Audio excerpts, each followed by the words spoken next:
Kürdəmirdə fərdi yaşayış evində partlayış baş verib, ev tamamilə yanaraq külə dönüb.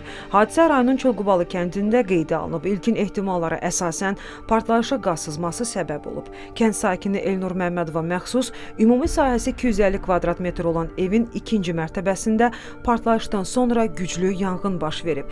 Nəticədə evin 185 kvadrat metrlik hissəsi tamamilə yanaraq yararsız hala düşüb.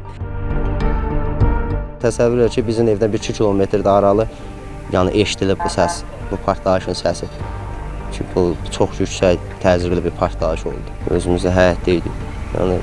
Yarım saatın içində göz qabağında da yandı, hər bir şeyimiz məhv oldu, getdi. Hadisə yerinə Fövqəladə Hallar Nazirliyinin əməkdaşları və texnikası cəlb olunub.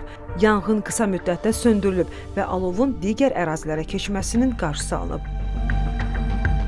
Bütün nəyimiz varsa da, 2 gəlinin cehizi, qızılı, nə varsa da, qabı, qaşıq da, hər bir şey yandı, getdi. Sənət, sünət, heç bir şey. Bir dənə çöp belə çıxarda bilmədim. Qarabağ müharibəsi iştirakçısıyam, 44 gün müharibədə, yüksək səviyyədə iştirak eləmişəm. Özümün fərqlənməm, medallarım, hər bir şeyim. Yandı, getdi, hamısı var. Bugünkü gündə amma mənim durumum odur ki, bugünkü gündə istifadə eləmiş kimi çıxmasın. Sadəcə olaraq bir dövlət yardımına ehtiyacım var, həqiqətən ehtiyacım var. Çünki xəstə ana, 2 uşaqla mən bugünkü gündə çöldə qalmışam. Həmçinin mənim kimi qardaşımdır ailəsi ilə bu vəziyyətdə.